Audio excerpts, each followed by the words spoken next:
Before I share my story, I want to know you're here with me. Just say listening in the comments or let me know where you're from. I love hearing how far these words travel. Sometimes even the smallest connection makes everything feel real. Thank you. And now here's my story. My father handed me a coffee mug like it was some kind of peace offering. I should have known better right then. I sat down across from him in the living room I'd helped repair at least a dozen times over the years, watching Blake lean against the mantel with that smirk he perfected since we were kids. Dad cleared his throat the way he always did before saying something he knew would hurt. He slid a manila folder across the coffee table toward me. Inside were property transfer papers. The cabin, the 20 acres of land surrounding it, everything our grandfather had built with his own two hands. All of it was going to Blake. Just Blake. Nobody else. Dad looked straight at me and said I'd never really earned anything in my life, that Blake was the one who truly understood what family legacy meant. My chest went tight, like someone was squeezing all the air out of my lungs. My hands started shaking so badly I had to set the coffee mug down before I dropped it. Blake signed those papers right there at the table, his pen scratching across the silence like nails on a chalkboard. I stood up because I couldn't breathe in that room anymore. I grabbed my coat off the back of the chair and headed straight for the door without looking back at either of them. Dad's voice stopped me cold just as my hand touched the doorknob. And don't come back around here expecting any kind of help from us, you hear me? I sat in my truck outside his house for 20 minutes, just gripping the steering wheel until my knuckles turned bone white. Memories kept crashing over me in waves. I couldn't stop. I was 8 years old again, holding the flashlight with my small hands while Dad fixed the cabin's sagging front porch in the rain. I was 12, sweeping out disgusting mouse nests and spider webs while Blake stayed inside playing his video games without a care in the world. I was 16, out there alone replacing rotted boards in the blazing summer heat, while Dad told everyone at church how responsible and mature Blake was becoming. Every single birthday, every holiday dinner, every accomplishment I'd ever achieved, Dad somehow found a way to twist it around and make it about Blake instead. I'd spent 20 solid years of my life trying desperately to earn something I was never going to get from him. His respect, his pride, some basic sense of fairness. I finally started the engine with trembling hands, but something kept nagging at the back of my mind. Something Dad had said back there at the table that didn't sit right with me. The cabin needs major work done to it, but Blake will figure it all out somehow. Blake, doing actual repair work? Blake, who'd never held a hammer properly in his entire life. I drove home through town in a complete fog, my phone buzzing constantly with text messages I didn't have the energy to read. My apartment felt way too quiet when I finally walked inside. I poured myself coffee I had no intention of actually drinking and just stared at the blank wall for what felt like hours. Blake had never done a single honest day of hard physical labor in his whole life. Everyone knew that. But the cabin wasn't just some old building sitting in the woods. It was genuinely historic. Grandfather had built that entire structure with his own hands back in 1947, using traditional techniques and methods that most modern people had completely forgotten about or never learned in the first place. If Blake started tearing into it randomly without knowing what he was actually doing, he could destroy something truly irreplaceable and precious. I grabbed my phone off the counter and typed out a careful message to him. I kept it polite and helpful. Hey, just so you know, that cabin has some really important structural stuff you absolutely need to watch out for. I'm happy to walk you through all of it whenever you want. I took a deep breath and hit send. 3 little dots appeared on my screen almost immediately, meaning he was typing back. Then his reply popped up on my screen, cold and final. Stay out of it. I don't need your help or your advice about anything. 2 days passed by in uncomfortable silence. Then my phone rang early in the morning. It was Mrs. Calloway, our neighbor from down the mountain road. Her voice sounded genuinely worried and upset. Aiden, honey, your brother's up here at the cabin tearing down walls and support beams. Something looks real wrong to me. I think you should come up here and see this yourself. I made it up to the cabin in 40 minutes flat, driving faster than I probably should have on those winding mountain roads. Blake's oversized truck sat parked crooked in the gravel driveway. Country music blasting from inside the cabin so loud I could hear it from outside. I walked to the front door and completely froze in my tracks. He'd actually ripped out the main support beam in the kitchen area. The entire ceiling was sagging at a genuinely dangerous angle that made my stomach drop. Blake stood there in a stained tank top, a crowbar still gripped in both hands, grinning at me like he'd just conquered Mount Everest or something equally impressive. Dad sat out on the back porch in his folding chair, nodding along approvingly like this was the finest work he'd ever witnessed. I tried my absolute best to keep my voice calm and steady when I spoke. Blake, listen to me. That beam you just removed was literally holding up the whole structural integrity of this building. You need to stop what you're doing right now before someone gets seriously hurt. He just laughed in my face like I told the funniest joke he'd ever heard. Said he was modernizing the place, making it way better than it ever was before. Dad shouted from the porch that I needed to quit being so dramatic about everything, that Blake was finally doing some real man's work for once in his life. I opened my mouth to argue further, but right then a forest ranger's truck pulled up into the driveway. A uniformed officer stepped out, carrying an official-looking clipboard in his hands. His face was dead serious. You folks can't alter this particular structure without going through a complete historic review process first. That's state law. The ranger introduced himself as Officer Hayes from the State Forestry and Historic Preservation Department. He looked exhausted, but extremely serious about why he was there. He carefully explained that Grandfather's cabin was officially listed on the state's protected historic inventory of significant structures. Any modifications or changes of any kind required special permits, professional inspections, and formal board approval before any work could even begin. Blake's face went completely pale like all the blood had drained right out of it. Dad immediately started blustering and sputtering, loudly claiming he'd never heard about any such ridiculous regulations in his entire life. Hayes pulled out his apartment tablet and calmly showed us the official digital records right there on the screen. The cabin was legally protected under state heritage laws. Blake's unauthorized demolition work was completely illegal and subject to serious penalties. Hayes mentioned that the State Preservation Board would be contacting the registered family craftsman very soon for an official consultation on the damage. Dad frowned deeply, his forehead wrinkling up. Who the hell is that supposed to be? Nobody told us about any registered craftsman. Hayes checked his official notes on the tablet screen carefully. It says right here in our system that the registered craftsman is Aiden Fletcher.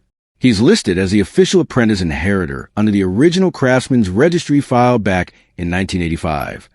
Every single head in that room turned and stared directly at me in complete shock. Blake's entire face twisted up in confused anger. Dad looked like someone had just physically slapped him hard across the face. I didn't say a single word in response. Hayes gave a professional nod in my direction. You'll be hearing from our office very soon, Mr. Fletcher. We'll need your expertise on this situation. Then he turned and walked back to his truck, leaving all of us standing there in thick, heavy silence that felt like actual thunder rumbling through the room. I drove back home with my heart absolutely pounding in my chest like a drum. I pulled into my apartment building's driveway and just sat there in the driver's seat for a really long time before I could even make myself go inside. Way in the back of my bedroom closet, pushed behind old boxes and winter coats, was Grandfather's old battered metal toolbox. Dad had tried really hard to take it back after Grandfather's funeral 3 years ago, but I refused to hand it over. It was the only single thing I'd actually fought him for and won. I carried that heavy toolbox to my kitchen table and carefully opened it up. Inside were quality hand tools wrapped carefully in oilcloth to prevent rust. Handwritten notes on yellowed paper. Detailed sketches of joints and measurements. And there at the very bottom, underneath everything else, was a leather-bound journal with Grandfather's name embossed on the front. His complete craftsmanship log. Every single measurement he'd ever taken. Every traditional technique he'd learned from his own father. Every precise detail of the cabin's original construction process, from foundation to roof. And right there on the final page was an official document signed by the county registrar way back in 1985. It formally named me as a legal apprentice inheritor of the family craft line and heritage. I'd spent 5 whole summers working beside grandfather, learning absolutely everything he knew about traditional building. Dad had never cared about any of it. Blake had never shown up even once to learn. The very next morning, an official letter arrived in my mailbox. State government seal stamped on the envelope. They wanted me to come in and consult professionally on the cabin's current preservation status and the damage that had been done to it. The Preservation Board held their meeting in a small conference room in the basement of the county courthouse downtown. 3 serious-looking officials sat across the long table from me, carefully reviewing all my credentials and past work. I brought along my portfolio showing clear photos of renovation work I'd done all over town in recent years. The old Methodist church steeple that everyone said couldn't be saved. The one-room schoolhouse restoration that made the local newspaper. The Whitman family's enormous century-old barn that was falling apart. They all nodded approvingly as they looked through each project carefully. One woman named Ms. Petra leaned forward across the table toward me. She explained that Blake's unauthorized changes had violated at least 7 different historic preservation regulations. They desperately needed someone with verified family lineage and proven practical skill to properly assess all the damage that had been done. Someone the board could actually trust to be honest. I qualified perfectly on both counts according to their records. They asked me directly if I'd be willing to conduct a complete professional evaluation of the cabin's current condition. I said yes without any hesitation at all. Ms. Petra smiled at me warmly for the first time. There's also something important you should know about before you agree. The state government is seriously considering a special easement project for significant heritage properties in this entire region. It comes with really substantial financial compensation for the primary steward, but only if the structure in question can be safely and properly restored to its original condition. I felt something shift deep inside my chest. This wasn't about revenge anymore. This was a real opportunity to build something meaningful. Just 2 days later, Blake and Dad showed up at my apartment building completely unannounced. No phone call. No warning. Blake pounded on my front door with his fist so hard I thought he might break it down. I opened it cautiously and Blake pushed right past me into my living room without being invited inside. Dad followed close behind him, his jaw set tight. Blake's whole face was bright red with obvious anger. He immediately accused me of deliberately sabotaging the entire family, of somehow turning the state government against him on purpose. Dad stepped closer to me and demanded in a stern voice that I call the Preservation Board immediately and tell them that everything was completely fine with the cabin. I stayed as calm as I possibly could manage. I told them both very clearly that I would only do what was truthful and ethical in this situation. Nothing more and nothing less than that. Dad moved even closer, invading my personal space, his voice dropping low and mean like it used to when I was a kid. You think you're so smart, don't you? Playing all your clever little games with us. I didn't flinch or back away from him this time. I'm not playing any games at all. You handed Blake something he couldn't handle. That's not my fault or my problem. Blake suddenly slammed his hand down hard on my kitchen counter, making my coffee mug jump. You're going to fix this mess right now. Dad muttered under his breath as they both headed toward my door to leave. You're going to regret this decision, boy. Mark my words on that. The official assessment process took 2 complete full days of careful work. I documented absolutely everything I found. Professional photographs from multiple angles. Precise measurements with my grandfather's old tools. Structural integrity tests using proper equipment. The damage was significantly worse than I'd initially thought when I first saw it. Blake had removed several critical support structures without understanding what they actually did. Dangerous cracks were spreading like spider webs across the entire foundation. The roof was starting to buckle inward in the middle. I wrote every single detail down in my report, keeping everything clear and professional. The state inspector, a quiet man named Mr. Osborne with sharp, intelligent eyes, reviewed all my findings carefully on site. He walked slowly through every single room, methodically checking my detailed notes against what he could see with his own eyes. Finally, He closed his thick folder and looked directly at me with a serious expression. "This is extremely thorough work, Mr. Fletcher. Honest and professional work." I nodded my thanks to him. He paused at the cabin's front door before leaving, turning back to face me one more time. "If this cabin isn't restored correctly using proper methods, the land value will drop to almost nothing at all. The structure will eventually be officially condemned by the county, and the property becomes nearly worthless on the market." Blake's precious inheritance was literally crumbling apart, and there was absolutely nothing he could do to stop it from happening. Word spread incredibly fast in a small town like ours. People always talk. They never can help themselves. Within just 1 week, absolutely everyone in town knew that Blake had carelessly destroyed part of grandfather's beloved cabin. The exact same cabin that so many local people remembered fondly from their own childhoods. Grandfather had built at least half the significant structures in our entire town over his long career. People genuinely respected his craftsmanship and his good name. Now Blake was that guy who'd thoughtlessly tore it all apart. I started hearing the whispers everywhere I went in town. At the hardware store, when I bought supplies. Saw the disappointed head shakes at the morning diner. Blake completely stopped showing his face around town at all. Dad looked smaller and more hunched over every single time I happened to see him anywhere. Then something totally unexpected happened that changed everything. An official letter arrived in my mailbox from the Hillstead Historical Foundation. They'd heard all about my detailed work on the cabin assessment from someone on the preservation board. They had a major restoration project starting in the spring involving 3 historic buildings. They wanted me to manage the entire thing as lead craftsman. The pay they offered was honestly more than I'd made in the past 2 years combined. They said my demonstrated skill and professional integrity made me the obvious choice for the position. I read that letter 5 times, barely believing it was real. I accepted the foundation's generous offer immediately without any hesitation. They announced my hiring publicly through the local newspaper. A small article ran in the county paper that week with the headline, "Local Craftsman Honored for Preservation Work." My phone started ringing constantly for days straight. People calling to congratulate me genuinely. Other people offering me new projects they needed help with. I'd never felt this kind of professional recognition before in my entire life. Dad apparently saw the newspaper article at some point. Mrs. Calloway told me later that she'd witnessed him rip it in half right there at the post office in front of everyone. Blake's phone went straight to voicemail every single time I tried calling to talk. Not that I really needed to speak with him about anything important. Exactly 1 week later, another official letter arrived. This one was addressed directly to Blake at Dad's house.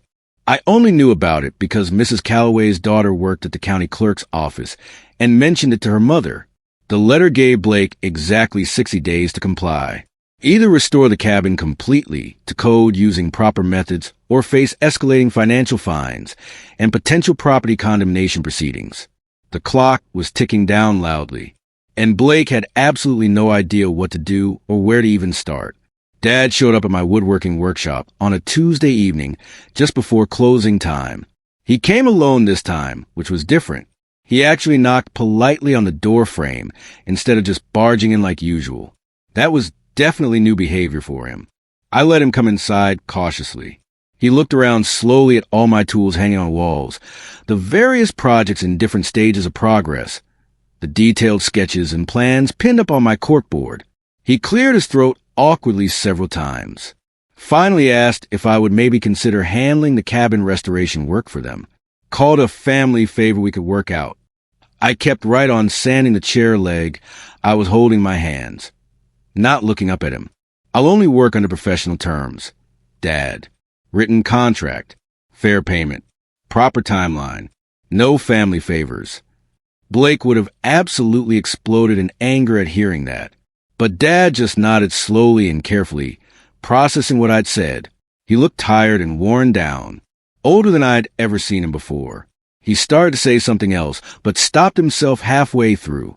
As he reached my workshop door to leave, he turned back around to face me one more time. Blake can't do this work. We both know that's the truth. I met his eyes steadily without blinking. You should have known that before you signed absolutely everything over to him, without even asking me. That same night, another letter came for me in the mail. I'd been officially selected for the state's prestigious historic stewardship program. I was closing up my workshop of the night when I heard slow footsteps approaching. Dad appeared in the doorway, without warning. It was past 10 o'clock at night. He looked genuinely shaken up about something. Something I'd never seen in him before in my entire life. He came inside without asking permission and sat down heavily on my workbench like his legs wouldn't hold him up anymore. His voice came out quiet and defeated. The fines were way more than they could possibly pay. The state wasn't backing down at all. Blake had already ignored 2 official warnings. Dad tried everything he could think of. Guilt trips, manipulation, anger. He said I was tearing our whole family apart on purpose. That grandfather would be ashamed of what I was doing. I just let him talk himself completely out without interrupting. When he finally went quiet, I set down my tools and wiped my hands clean. I'll help with the cabin, but not under your ownership anymore. His head snapped up fast. What's that supposed to mean exactly?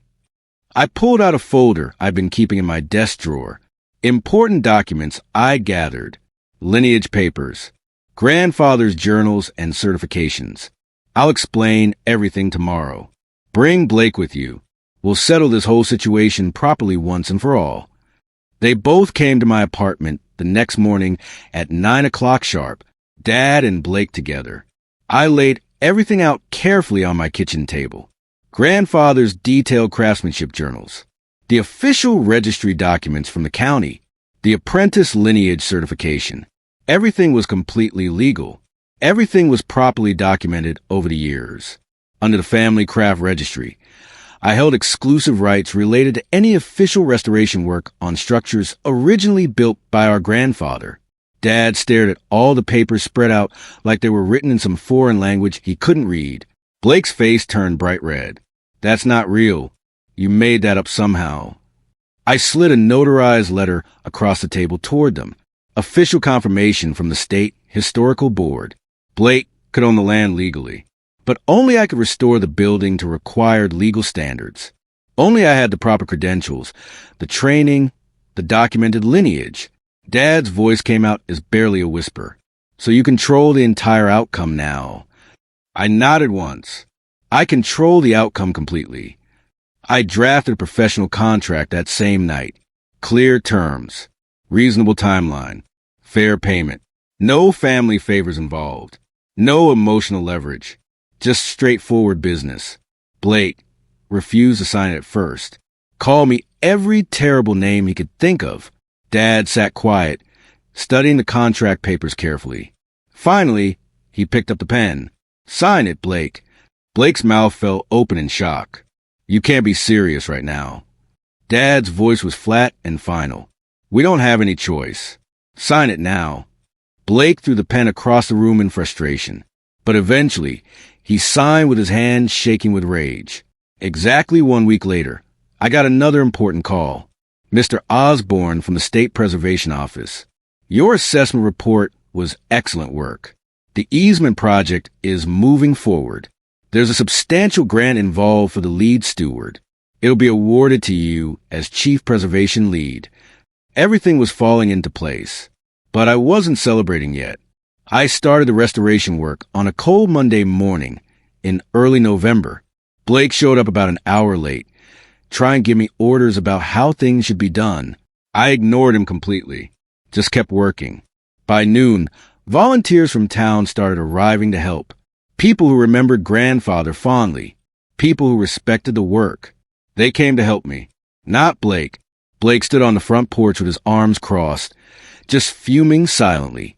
Dad watched from his truck, silent and still. By the end of the first week, we'd stabilized the main structure, replaced all the beams Blake had destroyed, started repairing the foundation. Everything was documented, every step photographed. Then I found something behind the eastern wall. Water damage, severe rot, hidden pipes that had been leaking for months, maybe years. Blake had covered it up with drywall, never mentioned it, never fixed it. This was going to take longer than anyone expected. I called the state inspector immediately, showed him the water damage. Mr. Osborne's face went grim. He took photos, made notes, asked questions. Blake tried to brush it off, said it wasn't that bad. Osborne cut him off. This is structural failure. It changes everything. The repair cost doubled. The timeline extended by weeks. Blake exploded, accused me of sabotaging the project on purpose. I stayed calm, showed him the documentation, the photos, the measurements. Everything was real. Everything was honest.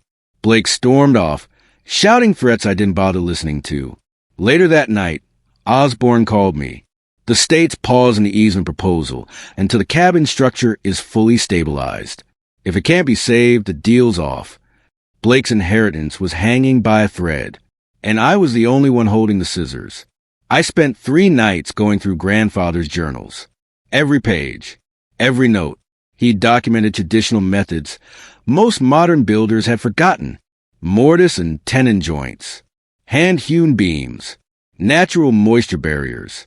I drafted a reconstruction plan using his exact techniques, presented it to the preservation board.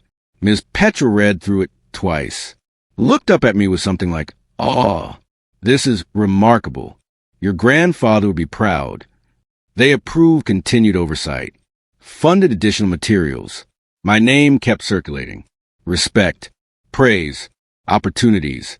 One evening, I was working late at the cabin when I heard footsteps. Dad stood in the doorway, hands in his pockets. He walked to the window and looked out at the sunset. "Your grandfather would have wanted you to have this place." I didn't stop working. "You didn't think that when you signed away." Dad flinched like I'd hit him. He turned slowly, and for the first time in my life, I saw something break in his face. "I know." His voice cracked. "I know I messed up. I thought Blake needed it more. Thought he'd step up if I push him." I set down my hammer. "You didn't push him. You enabled him. And you humiliated me in the process." Dad nodded. "No excuses. No defenses. I'm sorry." The words came out clumsy and awkward, but they came out. I didn't know what to say. We stood there in the half-finished kitchen, years of damage hanging between us. Then Blake's voice shattered the moment. He stood in the doorway, face twisted with rage. "This is pathetic." He turned and stormed off into the night. Blake showed up at the cabin 2 nights later, alone, after midnight. I wasn't there, but the motion sensor camera I'd installed caught everything. He tried to finish the kitchen himself, prove he could handle it. Instead, he triggered a partial collapse of the section I just stabilized. The crash woke Mrs. Calloway a quarter-mile away. By morning, the state inspector was on site. Osborne reviewed the footage, reviewed the damage. His face was stone. He pulled me aside. "This qualifies for emergency intervention. The property's at risk of full condemnation unless someone takes over complete stewardship. Someone qualified." He looked at me. "That someone is you. I'll be recommending an official transfer of stewardship rights. It comes with the compensation grant. Blake's legal ownership becomes meaningless without the ability to maintain the structure." I called my lawyer that afternoon. The state's recommendation came through in writing 1 week later. Transfer of stewardship rights to Aiden Fletcher. Attached compensation grant. Legal authority over all preservation decisions. Blake's ownership meant nothing now. He couldn't sell it, couldn't modify it, couldn't do anything without my approval. And the state made it clear. Without a qualified steward, the land value would drop 80%. Maybe more. Blake tried to fight it. Hired a lawyer who took one look at the documents and told him he had no case. Dad sat in his truck outside my workshop for an hour before finally coming inside. His eyes were red. He'd been crying. Real tears. He admitted he'd given everything to Blake out of pride. Not love. Pride. He wanted to prove something. He admitted he'd belittled me because I reminded him too much of himself. Dad's voice shook. "What do we do now?" I'd thought about this moment for weeks.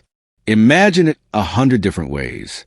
Revenge, anger, satisfaction. But sitting there, looking at my father broken and small, I felt something else. Clarity. I'm going to buy the cabin from Blake. Fair value. Based on its current condition, which is damaged. Dad nodded slowly. He won't accept it. I shrugged. Then he can keep a worthless property he can't maintain. His choice. It took 3 days. Blake fought, screamed, threatened, but reality crushed him slowly. The fines kept coming. The state wouldn't budge. His lawyer told him to take the deal. Finally, Blake signed. I became the legal owner. Rightfully, ethically, transparently. The cabin was mine. The way it should have been from the start. The restoration took 4 more months. I used every technique grandfather had taught me. The town watched the progress. People stopped by to help, to watch, to remember. When we finished, the cabin looked like it had in the old photos. Strong, proud, beautiful. The state grant came through. $40,000. Enough to expand my business. Hire help. Take on bigger projects. Dad started showing up at the site. Not to interfere. Just to watch. To help when I'd let him. He enrolled in therapy. Started volunteering at local building projects. Trying to rebuild something inside himself. Then one afternoon, Blake appeared. Quiet. Hands in his pockets.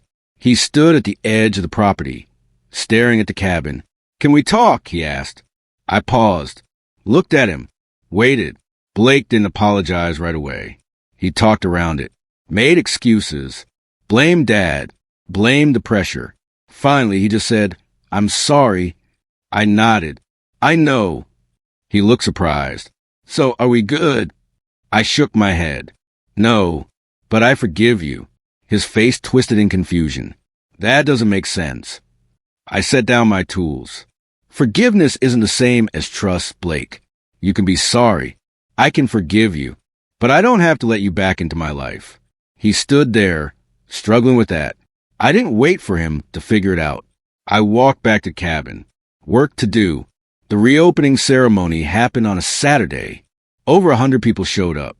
The mayor gave a speech. Ms. Petra presented me with a stewardship award. Dad sat quietly in the back, watching, listening, learning. I stood on the porch where grandfather used to sit, looking out at faces I'd known my whole life. I thanked him for coming, thanked him for believing in this place, in this work. Then I talked about grandfather, about integrity, about how the things we build with our hands matter less than what we build with our hearts. About how inheritance isn't about what's given to you. It's about what you earn, what you protect, what you create. After the ceremony, the Hillstead Historical Foundation approached me. Long-term stewardship contract. 5 properties. 10-year project. Financial security I'd never imagined. I signed it that evening. Dad caught me before I left. Shook my hand. Didn't say anything. Didn't need to. I drove home as the sun set. They'd taken everything they thought mattered and handed me the chance to build something better.